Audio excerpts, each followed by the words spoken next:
Ada peribahasa mengatakan, mulutmu harimaumu yang bisa kapan saja berbalik menyerangmu. Untuk artinya, mungkin Om Rasti tak perlu jelaskan lagi, karena ponakan Om pasti tahu apa makna dari peribahasa tersebut. Dia bernama Galuh Ibad, atau yang sering dipanggil anak-anak desa dengan sebutan Diang Baluh. Adalah seorang wanita yang memiliki penyakit mental. Begitu kata orang di desanya. Diang Baluh juga memiliki gangguan berbicara, atau kata-kata yang keluar dari mulutnya tidak begitu jelas dan sulit diartikan oleh orang-orang. Tapi katanya, bila ia sudah berbicara dengan sangat jelas, itu tandanya apa yang ia katakan tersebut akan terjadi. Wallahu alam. Dia hidup sebatang kara dengan hanya mengandalkan makanan pemberian orang-orang di desa. Kondisi yang sangat memprihatinkan untuk seorang wanita berusia 50 tahunan itu. Bunyi musik suara biduan lokal itu terdengar menggema, menghiasi malam acara perkawinan gadis dan bujang yang terselenggara di desa tersebut. Orang-orang ramai bergantian naik ke atas panggung untuk duet atau hanya sekedar berjoget. Sementara di serambi rumah tetangga mempelai, beberapa jerigen tua asli buatan tangan keluarga yang punya acara pun sudah dihidangkan dengan banyak olahan daging babi yang menjadi menu utama di acara tersebut. Orang-orang masih sebutan untuk orang-orang beragama Muslim dari orang-orang Dayak Murung yang mayoritasnya Hindu nampak juga ikut meramaikan acara pesta pernikahan tersebut. Memang di daerah pedalaman Kalteng, khususnya suatu daerah yang masih dihuni oleh dua suku yang berbeda agama, namun hubungan kekeluargaan antar suku masih sangat erat terjalin. Mereka juga saling bahu-membahu untuk saling membantu satu sama lain, terlepas dari apapun agama yang mereka anut. Saat kedua mempelai naik ke atas panggung dan mulai bernyanyi, tiba-tiba Diang Baluh berteriak histeris menyuruh si pengantin wanita untuk turun. Bahkan ia juga sampai menarik baju sang pengantin. Perbuatan Diang Baluh itu dianggap sudah keterlaluan. Bahkan pihak keluarga mempelai terpaksa harus mengusirnya dari area pesta. Muun, muun, teriaknya sambil meronta-ronta dengan mata yang masih menatap ke arah pengantin wanita. Kau ini kenapa? Tanya orang-orang yang disuruh membawa Diang Baluh menjauh. Mati, ada orang mati. Siapa? Belum sempat menjawab pertanyaan orang itu, Diang Baluh berlari ketakutan dengan sesekali kepalanya menoleh ke belakang. Dasar bojon. Bojon adalah sebutan untuk orang yang tidak memiliki gangguan mental, tapi tidak terlalu parah. Namun dia suka berulah. Keesokan harinya, entah itu kebetulan atau tidak, salah satu keluarga pengantin yang semalam mengadakan acara tiba-tiba terserang penyakit. Perutnya tiba-tiba membesar dan ia terus mengatakan bahwa kepalanya terasa seperti ditembus angin. Padahal mereka yang berada di sekitarnya sama sekali tidak melihat ada yang aneh pada kepala lelaki itu. Mungkin dia kebanyakan minum tua semalam, makanya jadi seperti itu. Iya, memang dia yang paling banyak minum semalam. Mereka yang menganggap itu hanyalah efek sementara dari tua yang diminum semalam, lalu dengan tanpa khawatirnya mereka merupakan pihak keluarganya pun kembali memulai acara baru lagi. Sebelum duduk di pelaminan, kedua pengantin tersebut harus duduk di atas gong, lalu dipalas menggunakan darah babi dan ayam serta minyak-minyak lainnya. Lalu dilanjutkan dengan acara manasai, bernyanyi sambil mengelilingi kandang babi yang dilakukan oleh pihak keluarga dekat maupun jauh di si pengantin. Acara itu pun dihiasi dengan meminum tua juga bagi para keluarga dan tamu-tamu yang hadir. Dan biasanya untuk tamu-tamu masih muslim, makanan yang disediakan adalah ayam potong ataupun telur yang dimasak oleh pihak keluarga mempelai tukang masak yang beragama muslim. Sementara untuk minuman bisa berupa aqua gelas ataupun minuman dalam gelas instan lainnya. Karena biasanya dalam acara itu, jika mereka mengundang pihak muslim, maka mereka tidak memperbolehkan untuk orang-orang muslim ikut meminum tua dan ikut menyantap jamuan yang dimasak menggunakan wajan bekas mereka memasak daging babi dan lain-lain. Mereka saling menghargai dan saling menghormati satu sama lain. Bahkan ada gereja dan masjid atau balai basarah yang dibangun berdekatan. Amai adalah panggilan untuk ayah dalam bahasa Dayak Murung. Seorang anak laki-laki berusia 12 tahunan berlari setengah acara menghampiri seorang laki-laki berambut panjang dengan ikat kepala berwarna merah tersebut. "Kenapa?" Amang tadi berteriak-teriak. "Aku takut sekali, Mai." "Ah, buso dia itu." Buso artinya mabuk. "Tidak, Mai." Dia meraung-raung seperti kesakitan sekali. Sang ayah yang tak ingin anaknya membuat panik orang-orang yang sedang berpesta pun lantas mengikuti anaknya berjalan ke arah rumah di mana pamannya berada. Raut wajahnya mendadak tegang ketika melihat lelaki yang sakit itu sudah dalam keadaan yang mengerikan. Kepalanya dipenuhi darah segar. Nampaknya tadi lelaki itu telah membenturkan kepalanya di balok kayu ulin penyangga dinding rumah tersebut. Karena di balok itu masih tersisa bagian kulit kepala dan rambutnya yang menempel. Bahkan perutnya yang sebelumnya bengkak sekarang juga sudah mengepis. Namun di bawah tubuhnya terdapat banyak sekali cairan berbau tidak sedap.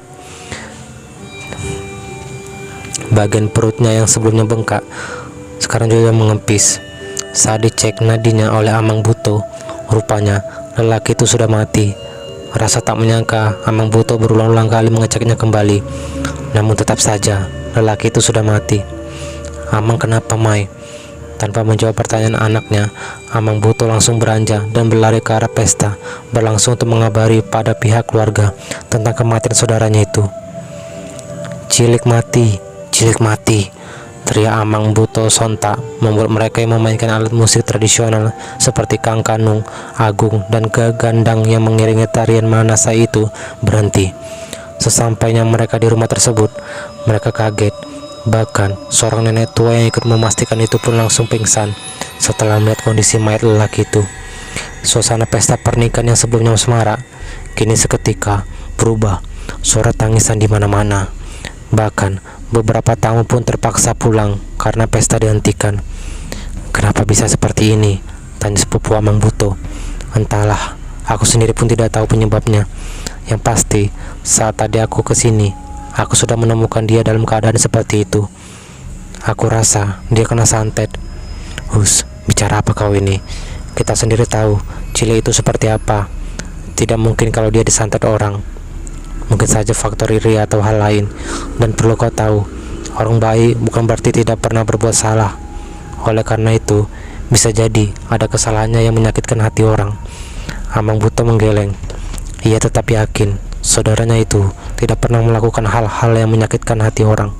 Bahkan janji pun ia tak pernah ingkar. "Kalau terkena santet, nyasar itu aku percaya. Mungkin bisa jadi orang itu ingin menyantet salah satu di antara kalian. Tapi nasib buruk si Cilik yang terkena," ujar Kulak menimpali. "Jaga sedikit mulutmu. Jangan sampai perkataanmu itu semakin menambah sedih Inai dan Amai," ujar Amang Buto. Inang adalah sebutan untuk ibu dalam bahasa Dayak Murung. Mereka semua terdiam. Malam harinya, orang-orang pun berjaga di depan rumah yang terdapat mayat tersebut. Untuk menghindari serangan panguluh yang bisa saja masuk ke dalam rumah memakan tubuh mayat, dan juga untuk menghindari kucing yang masuk ke dalam rumah. Karena jika mayat dilangkai kucing, maka mayat itu akan bangkit. Panguluh adalah manusia jadi-jadian yang mempelajari ilmu hitam sehingga bisa merubahnya menjadi binatang maupun tumbuhan sesuai kemauannya. Dan para panguluh ini biasanya mengintai ibu-ibu hamil, orang melahirkan, dan orang mati untuk dijadikan santapannya. Mereka juga bisa menggali kuburan baru untuk mendapatkan mayat yang bisa dimakan. "Kita tidurnya bergantian ya," usul salah seorang di antara mereka. Dan setelah itu, mereka pun mulai tertidur. Sementara yang lain tetap berjaga dengan mata yang terasa semakin berat setiap detiknya. Tiba-tiba, dari arah jalan yang berada di beberapa meter di depan mereka, terlihat seekor babi yang memiliki badan sebesar karung beras 25 kg. Dengan matanya yang merah, babi itu terus-terusan menatap ke arah orang-orang yang berada di halaman rumah Anang Cilik. Babi siapa pula itu yang lepas? Ujar Mawan dengan mata menyipit untuk memastikan penglihatannya tidak salah. Tapi anehnya, setelah Mawan berkata seperti itu, babi tersebut malah mengeluarkan suara yang nyaring. Dan tidak hanya itu, ia juga mulai mendekat ke arah Mawan dan kawan-kawan berada. Hus, hus, dan sialnya, teman-teman Mawan tak ada yang bangun. Keesokan harinya, barulah orang-orang heboh setelah melihat keadaan Mawan. Aku dengar suara dia berteriak tadi malam. Aku kira itu hanya efek mabuk. Sebab itulah aku tidak keluar rumah untuk mengecek. Tidak tahu kalau dia benar-benar minta tolong semalam, ujar Amang Kulak, adik dari Amang Butong dan Cilik. Mawan terdiam. Ia mencoba mengingat apa yang ia alami semalam. Tiba-tiba saja wajahnya meringis dan langsung memegang kepala. Ia terlihat kaget begitu merasakan ada luka di bagian kepalanya. Kepalaku kenapa? Kenapa bisa berdarah?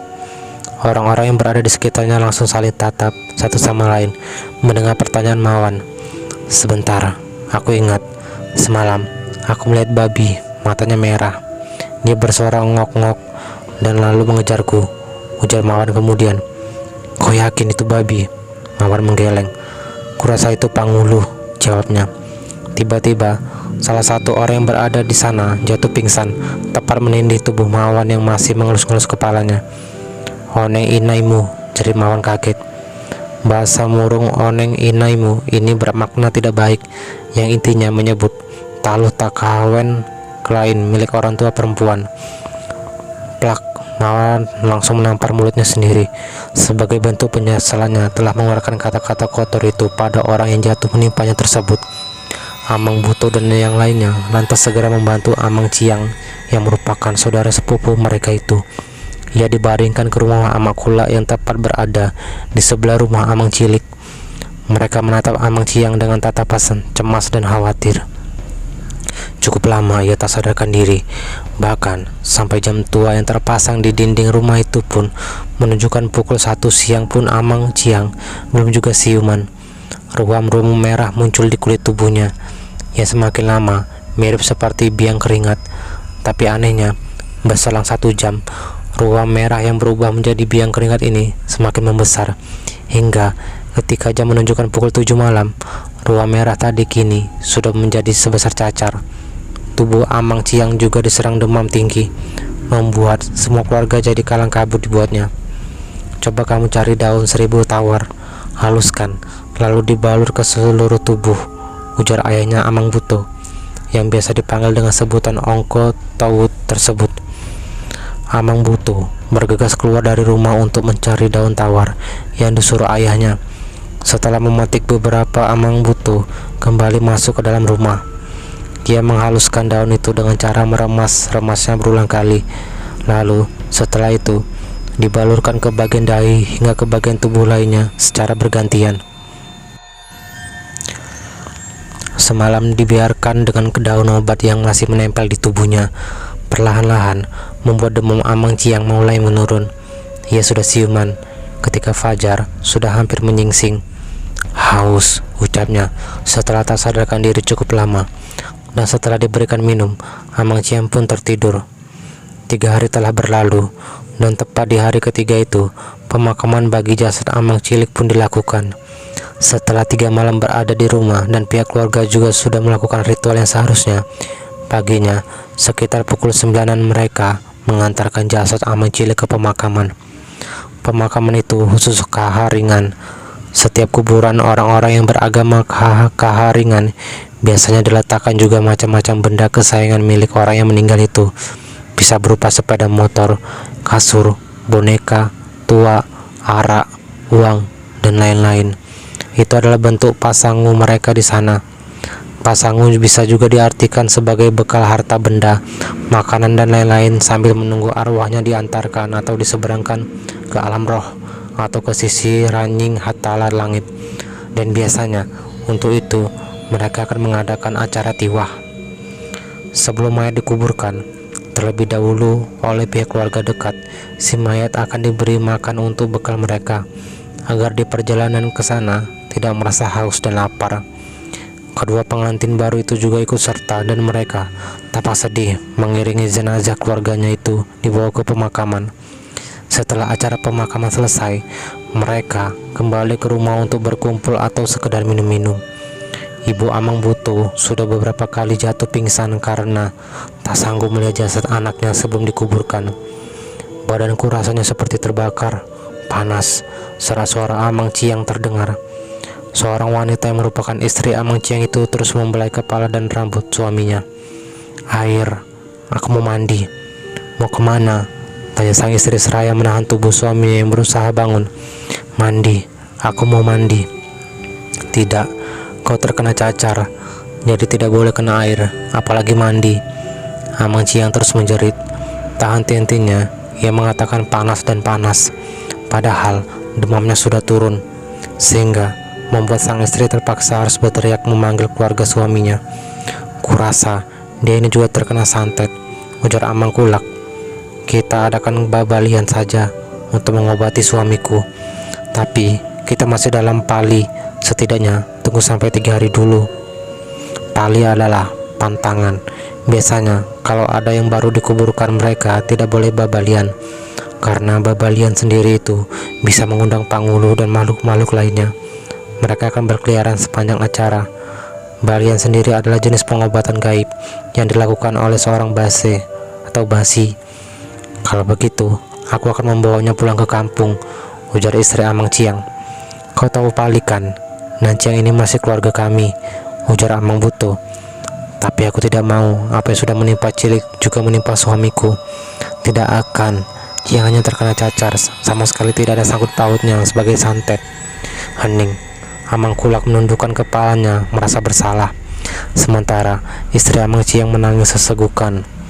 Malam itu mereka dihebohkan dengan teriakan istri Amang Ciang. Sontak saja mereka semua terbangun dan langsung berlari menghampiri teriakan tersebut. Amang Ciang sudah tergeletak di lantai dengan keadaan yang mengenaskan, sementara istrinya menangis histeris di pojok ruangan. Ruam melepuh yang dianggap cacar itu pecah dan mengeluarkan cairan bercampur darah, dan yang paling mengerikan ternyata lepuhan itu rupanya berlubang hingga ke daging. Jelas itu bukan penyakit cacar biasa. Mungkin benar dugaan Kulak, ada yang menyantet keluarga mereka, tapi entah ulah siapa itu mereka tidak tahu. Kemudian bersambung itu membuat keluarga mereka dipenuhi dengan kekhawatiran. Saat orang-orang tengah sibuk, Amang Kulak dan Amang Buto diam-diam pergi dari rumah. Mereka pergi untuk menemui Basi dan sekitar 1 jam lebih melewati sungai. Mereka berdua pun sampai. Setelah mengikatkan tali cis pada pagar lanting, Amang Buto dan Amang Kulak naik ke atas dengan melewati tangga lempang. Sementara tangga lempang adalah tangga khas suku Dayak yang terbuat dari kayu bulat dan dikempang tidak terlebih besar dari kaki manusia. Bagi sebagian orang yang baru merasakan naik tangga lempang ini akan merasa sangat kesulitan untuk naik ataupun turun. Beberapa ekor anjing tampak sedang duduk di halaman rumah yang cukup luas tersebut. Ayam dan babi juga dilepas bebas di sekitaran rumah. Mata keduanya tertuju pada seorang laki-laki berusia 40 tahunan yang sedang membuat hulu mandau. Hulu mandau atau kayu pegangan. Lelaki itu tersenyum menatap Amang Buto dan Amang Kulak. Mereka langsung dipersilakan untuk masuk ke dalam rumah oleh si tuan rumah. "Maaf sekali ya, aku tidak hadir di acara pemakaman keluargamu kemarin," ujar si lelaki itu membuka obrolan. Amang Buto dan Amang Kulak tersenyum. Mereka sudah tidak heran lagi kenapa Basi itu tahu tentang kematian Liau Cilik. Karena seperti yang mereka ketahui, Basi itu memang terkenal akan kesaktiannya. Liau artinya arwah atau almarhum. "Kami kesini sebagai mau menanyakan sesuatu dan minta pendapat serta jalan keluar tentang apa yang sekarang ini tengah menimpa keluarga kami," ujar Amang Buto. "Ceritakan."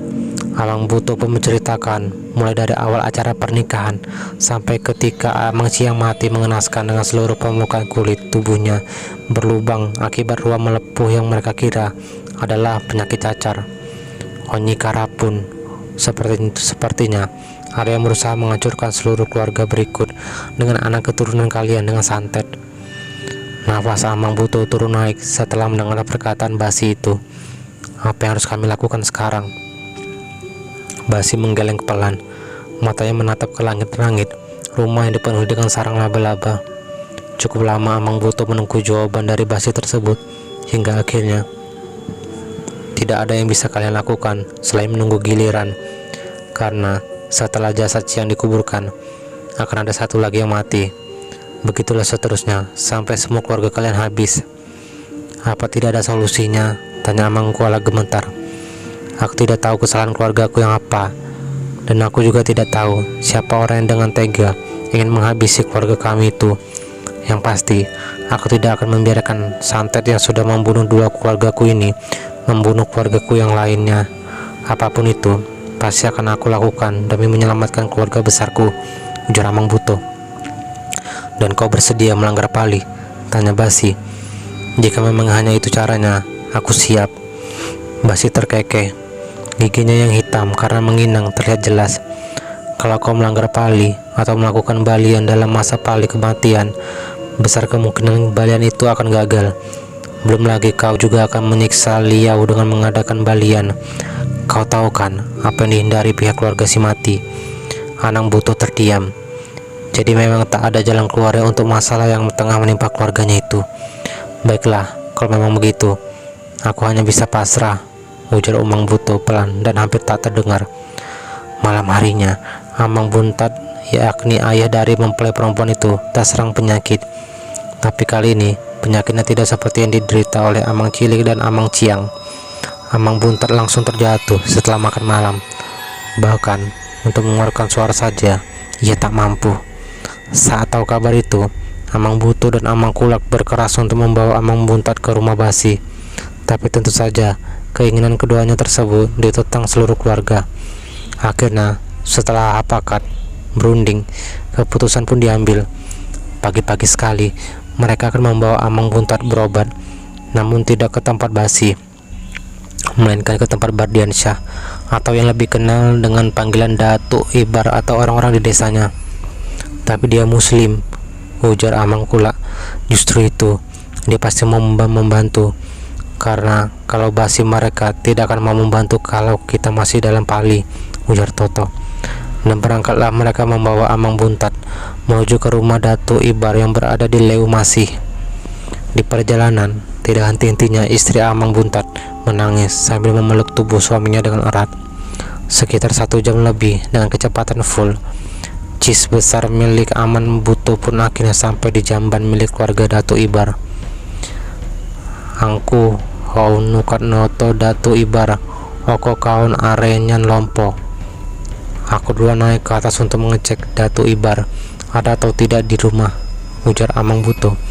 Kemudian Amang Buto pun naik untuk mengecek ke rumah Datuk Ibar, sekaligus izin mau membawa keluarganya berobat. Itu pun kalau Datuk Ibarnya ada di rumah. Sesampai di rumah yang dibangun menggunakan full kayu tabalian itu, Amang Buto pun terlebih dahulu mencuci kakinya sebelum naik ke teras rumah. Assalamualaikum, ucap Amang Buto dengan tubuh yang sedikit membungkuk. Waalaikumsalam, jawab Datuk Ibar dari dalam rumah. Ia langkah ke kaki yang terdengar cepat menuju keluar. Kamu But, mari masuk. Aku baru pulang berburu, pergi dari 3 hari yang lalu dan baru pulang hari ini. Ayo sekalian kita masakkan ke dapur. Kami masak daging bajang, ujar Datuk Ibar hangat. Susur hambaruan.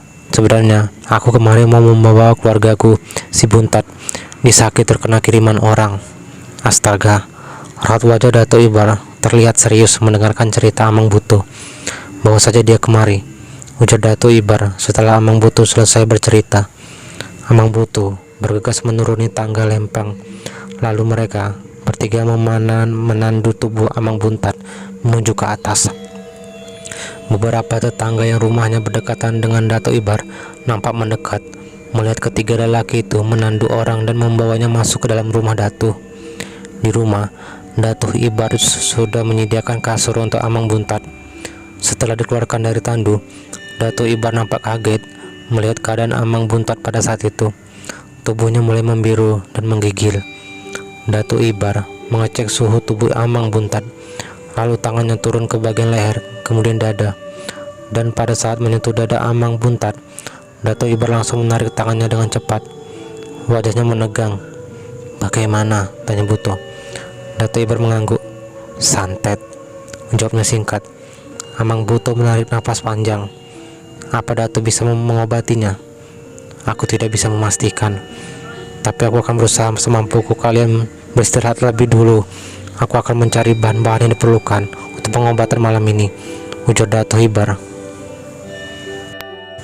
Sebelum pergi, ia juga menyuruh istrinya menyediakan makanan untuk tamu-tamunya. Amang Buto, Amang Kulak, dan Toto makan dengan lahap. Berbeda dengan istri Amang Buntat yang bahkan tidak bisa untuk menelan sebiji nasi karena terus saja memikirkan nasib sang suami. Matahari mulai terbenam. Cahayanya kuning sekali, atau yang disebut dengan Sanja Bahenda. Konon, jika terjadi Sanja Bahenda seperti itu, tandanya akan ada yang mati berdarah. Bisa itu karena pembunuhan ataupun tabrakan. Wallahu alam. Saat azan berkumandang dari masjid yang berada tidak terlalu jauh dari rumah Dato' Ibar itu, Amang Buto menyuruh Kula dan Toto untuk diam. "Hormati mereka sedang beribadah," bisik Amang Buto. "Tidak harus saudara untuk menjadi saudara, dan tidak harus agama untuk kita saling menghormati. Keimanan, adab, dan ilmu itu satu paket. Kalau salah satu di antara ketiga itu hilang, maka dua yang lainnya tidak akan sempurna." Ketika Dato' Ibar datang, ia langsung menyiapkan macam-macam benda yang sudah dicari sebelumnya. Ada kemenyan merah, minyak, daun sawang merah dan hijau, telur ayam kampung, bunga mayang, upih, pelepah pinang, kelapa tua yang sudah dikupas, kulit luarnya, dan untayan bunga. Semua benda itu disusun rapi, sekitar setengah meter dari tubuh Amang Buntat terbaring. "Aku membersihkan badan ke sungai dulu ya," ujar Dato' Ibar sebelum pergi. Dato' Ibar keluar dari dalam. Ia membawa segelas air di tangannya. Pakaian yang dikenakan Dato' Ibar pun terlihat biasa-biasa saja. Celana kain berwarna hitam dan baju kaos lusuh, beserta kopiah yang bertengger di atas kepalanya. Dato' Ibar duduk bersila, mulutnya komai kamit membaca doa. Lalu sesaat kemudian, Dato' Ibar menghembuskan napasnya melalui hidung ke gelas air tersebut. Setelah mengulanginya sebanyak 3 kali, Dato' Ibar kemudian mendekat ke arah Amang Buntat. Beliau duduk di atas 2 kakinya. Mulut Dato' Ibar kembali berkomat kamit membaca doa. Lalu perlahan ia menghembuskan napasnya ke bagian kepala Amang Buntat, kemudian turun ke bagian dada dan berhenti. Hal itu terus diulang sebanyak 7 kali. Setelah itu, beliau melanjutkan dari bagian dada ke bagian kaki, dan itu pun juga sebanyak 7 kali. Lalu Dato' Ibar meraih gelas berisi air yang sebelumnya sudah didoakan tersebut. Ia meminum sedikit air pada Amang Buntat. Kemudian ia membasahi bagian kepala, tangan, dan kakinya. Setelah itu, Dato' Ibar kemudian menyalakan api perapian sambil menjadi bara. Kemenyan merah yang sudah dihaluskan itu pun ditaburkan ke dalam wadah perapian. "Apapun yang terjadi padaku, jangan pernah kalian ganggu, atau kalau tidak, hamburanku tidak akan bisa kembali ke tubuh ini," pesan Dato' Ibar pada keempat orang yang berada di sana. Hambaruan adalah sukma. Setelah berpesan seperti itu, Dato' Ibar duduk bersila di atas upih atau pelepah pinang. Di tangannya, Dato' Ibar juga memegang daun bawang. Amang Buto dan yang lainnya melihat dengan seksama. Mereka duduk sedikit lebih jauh dari Dato' Ibar dan Amang Buntat berada, sekadar untuk berjaga-jaga agar mereka tidak melakukan kesalahan apa yang dipesan oleh Dato' Ibar saat ritual itu dimulai nantinya. Aroma kemenyan semerbak memenuhi ruangan. Suara angin di luar sepertinya menandakan akan turunnya hujan. Dato' Ibar mulai berkomat kamit lagi, namun kini dengan kedua mata yang tertutup rapat. Upih atau pelepah pinang adalah kendaraan bagi hambaruan atau sukma untuk mengantarkannya ke tempat yang dituju. Tapi upih ini tidak semua dukun yang menggunakannya. Terkadang beberapa dukun lainnya diantarkan oleh sahabatnya atau makhluk dari alam lain yang memiliki hubungan erat dengannya. Sementara daun bawang itu perannya sebagai senjata tajam bagi dukun-dukun suku Dayak untuk melawan musuh bila terdesak. Luka yang diciptakan dari tebasan daun itu pada sukma pun bisa mengakibatkan kematian pada raga kita. Sering kejadian yang seperti ini. Beberapa saat kemudian, Datuk Ibar berhenti berkomat kamit. Beberapa menit berlalu, tak ada kejadian apa-apa. Amang Buto dan yang lainnya sedikit lega karena apa yang mereka takutkan tidak terjadi. Namun, baru saja bernapas lega, tiba-tiba sebutir telur yang berada di dalam wadah itu meletup seperti petasan yang membuat kaget Amang Buto dan yang lain-lainnya. Tidak hanya sampai di situ, setelah keadaan sedikit lebih tenang, sebutir telur kembali meletus dengan sangat nyaring. Atau mungkin barangkali ada ponakan pemimpin. Tubuh Amang Buntat yang terbaring di atas kasur itu tiba-tiba saja menggigil hebat, membuat sang istri ingin mendekat, tapi dihalangi oleh Amang Kulak. Tidak lama kemudian, tubuh Amang Buntat perlahan-lahan berhenti menggigil. Namun kini gantian tubuh Datuk Ibar yang bergetar. Bahkan sampai upi yang cukup kuat itu pun menjadi sobek. Daun bawah sawang hijau di tangan kiri Datuk Ibar terbelah dengan sendirinya, sementara yang merah di tangan kanan masih terus bergoyang. Beberapa saat kemudian, keadaan kembali tenang. Perlahan-lahan Datuk Ibar membuka matanya, nafasnya terengah-engah. Amang Buto mendekat, siap-siap mau bertanya. Tapi belum sempat ia bertanya, Datuk Ibar sudah berbicara. Apa yang dikatakan Basi tentang santet Onyi Karapun itu benar, dan santet yang dikirimkan pada keluarga besar kalian ini tujuannya memang untuk menghabisi kalian satu persatu, ujar Datuk Ibar seraya menghela napas panjang. Dendam yang dipendam selama berpuluh tahun itu mereka lepaskan dengan tujuan menghancurkan keluarga kalian. Siapa orang yang mengirimkan santet itu, Datuk? Karena rasanya keluarga kami tidak pernah melakukan hal apapun yang bisa menyakiti hati orang lain, ujar Amang Buto. Sebenarnya aku kurang nyaman untuk menceritakan ini, tapi kurasa kalian harus tahu agar tidak terjadi salah paham antara kalian sekeluarga, karena kalian hanyalah korban, ujar Datuk Ibar. Sewaktu muda, Liau kakekmu adalah seorang yang baik, tapi di balik kebaikannya itu ada sifat kurang bagus yang ia miliki, dan karena sifatnya itu dia membuat dua bersaudara kandung menjadi saling membunuh. Karena membunuh saudara sendiri, orang itu diusir dan tak dianggap lagi di keluarganya, dicap buruk oleh orang kampung. Bahkan tak ada satupun orang yang percaya dengan apa yang ia katakan, meski ia sudah mengatakan yang sebenarnya. Itulah sebabnya dia menyimpan dendam pada Liau kakekmu. Tapi kalau kejadian ini sudah lama, kenapa baru sekarang kami terkena santet? Dan kalau memang tujuannya untuk balas dendam pada Liau kakek, kenapa tidak sadari kakek masih hidup dulu? Karena sekarang mereka ada celah untuk masuk ke keluargamu dengan menghancurkan seluruh anak keturunan Liau kakekmu. Tentu akan membuat Liau tersiksa di sana. Bukankah kepercayaan kalian seperti itu? Amang Buto mengangguk pelan. Ia mengalihkan pandangannya ke arah Amang Buntat. Lalu bagaimana Buntat? Tanya Amang Buto. Aku yakin dia akan sembuh, jawab Datuk Ibar. Tunggu, kata Datuk tadi mereka ada celah masuk ke keluarga kami. Siapa yang Datuk maksudkan? Tanya Amang Kulak. Datuk Ibar tersenyum kecut. Dari raut wajahnya sangat terlihat kalau dia tak mau menjawab pertanyaan Amang Kulak. Siapa orang asing yang baru masuk atau baru menjadi bagian keluargamu? Ujar Datuk Ibar balik bertanya. Amang Buto ternganga. Begitupun juga dengan Amang Kulak, Tutu dan istri Amang Buntat, menantu Buntat. Datuk Ibar tak menjawab.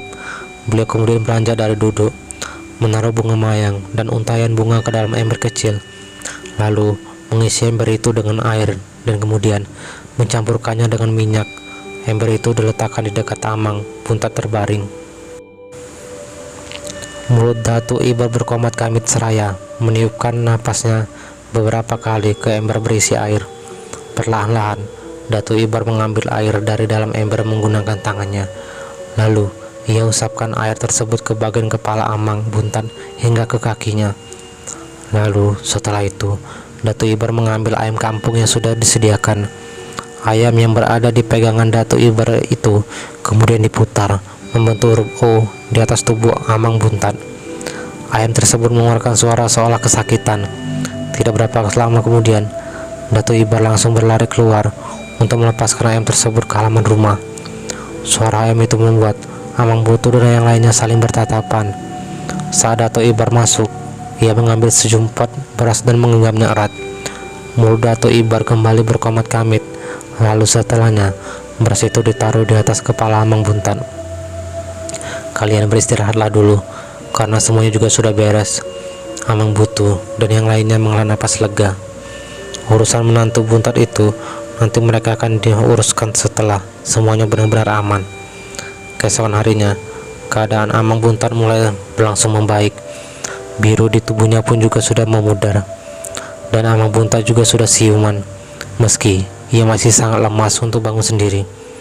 Pada malam ketiga, Amang Buntat berada di rumah Bu Dato Ibar.